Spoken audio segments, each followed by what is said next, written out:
History refers to all past human action and events. The study of history is the recording, narrating, and interpreting of these events. History includes the discovery of facts about past events, as well as the interpretation of the events.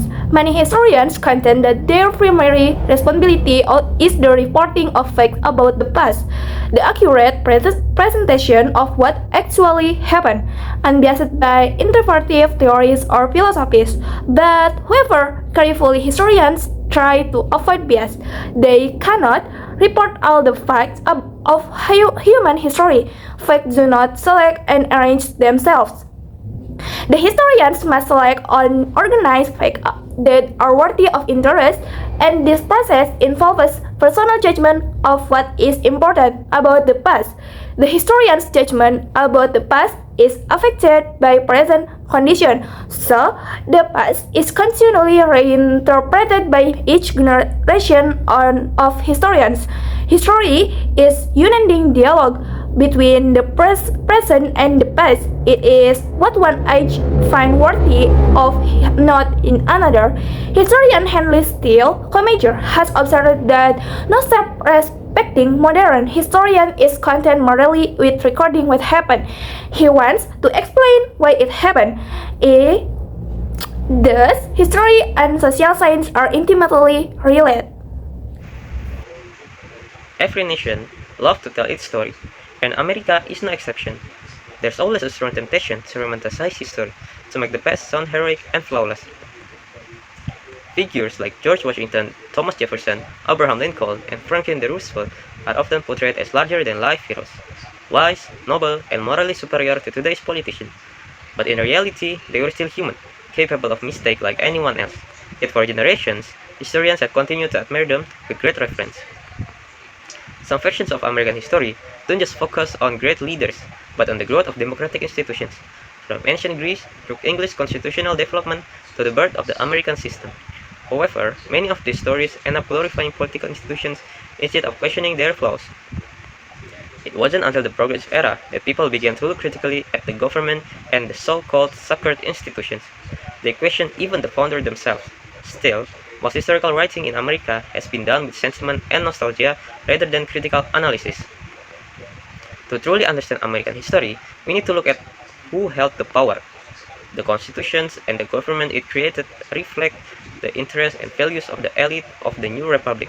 From the very beginning, changing group of elites have continued to shape American politics and policy. To understand the Constitution deeply, we must look at the founders' political motives and the historical context of the 1787 Philadelphia Convention. Over time, America's power structures evolved. As the economy grew and the new source of wealth appeared, power shifted to those who controlled the new economic resources. But these changes were slow and incremental, not revolutionary. The United States never experienced a full revolution that replaced its leader with people holding totally different values. Throughout its history, America's core ideals have stayed the same: private enterprise, limited government, and individualism. Leaders may change, power may shift, but the foundation of the system remains intact, and that's what continues to shape the American experience today. The rise of the New West in America brought major social change. Western settlers, mostly ordinary people, wanted wealth and status through hard work and opportunity, creating a new elite class. This shift shaped Jacksonian democracy led by Andrew Jackson. Jackson represents the common man, promoting self-made success, competition, and equal opportunity. His leadership expanded voting rights and made election more democratic as cities began casting presidential elections by popular vote after 1832. Meanwhile, historian Charles Byrd offered a different view of America's founding. He argued that the Constitution mainly protects the economic interests of wealthy elites, men who owned bonds, land, banks, and plantations. Whoever criticized the Constitution also reflected democratic value and protect property for all city. The debate led to the Bill of Rights, ensuring greater freedom and equality.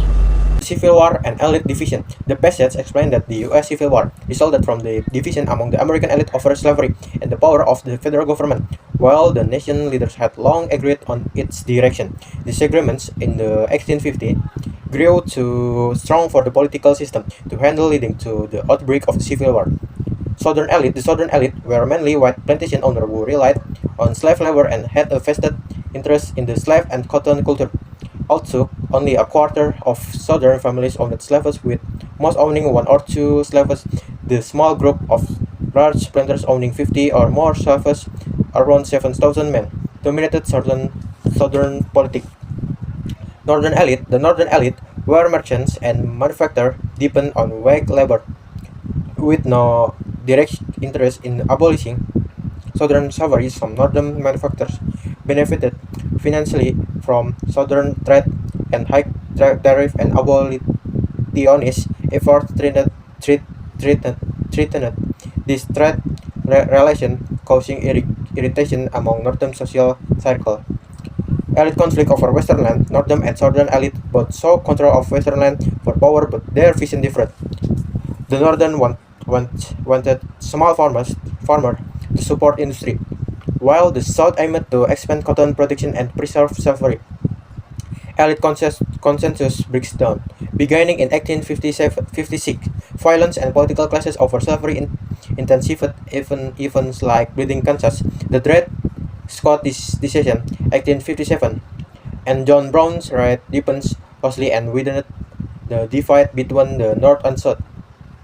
Attempts at compromise. Elite from both regions tried to preserve national unity through compromise on slavery, such as the Missouri Compromise in 1820, the Compromise of 1850, and the Kansas-Nebraska Act 1854. However, instead of using tension, the measures ultimately deepened division over slavery. Abraham Lincoln did not seek to end slavery in the South but aimed to stop its expansion into Western territories. He believed preserve the Union required, leaving slavery where it already existed while keeping new territories free for white settlers. Overall, Lincoln wanted the West to develop in line with the North's free labor and economic system. After the Civil War ended in 1865, America wasn't just broken in buildings, it was also broken in spirit. The country had to rebuild itself not only physically, but also morally, because what do you do after a centuries of slavery? This period is known as the Reconstruction era, when Congress tried to put the nation back together and give freedom a real meaning for African Americans. Congress tried to rebuild the South and protect freed African Americans. They passed the 13, 14, and 15 amendments, ending slavery, giving citizenship, and letting black men vote. But here's the thing. On paper, it looked great, but in reality, not so much. These laws were enforced strongly by people, so the southern states found new ways to keep black people from gaining real power.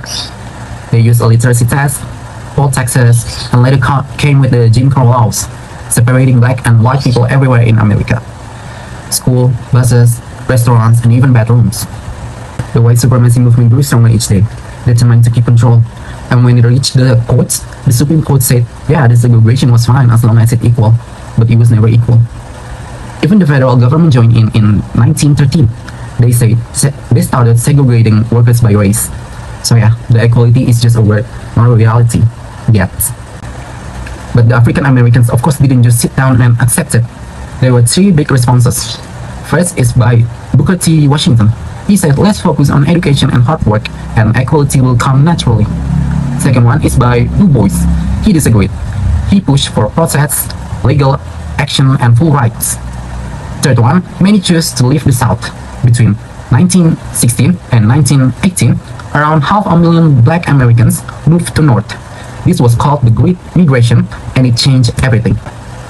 In the northern cities, the black communities grew strong. They could vote, go to better schools, and slowly built a political influence. In 1928, Oscar De Priest became the first black congressman from the North, proof that the black vote had a power. These new communities would later help shape the national politics and support leaders like Franklin D. Roosevelt. So yeah, the Reconstruction era was messy, full of progress, pain, and hope, and hypocrisy. But it laid the foundation for what would become the civil rights movement decades later. It reminds us that equality doesn't come from one law, it comes from people who refuse to give up.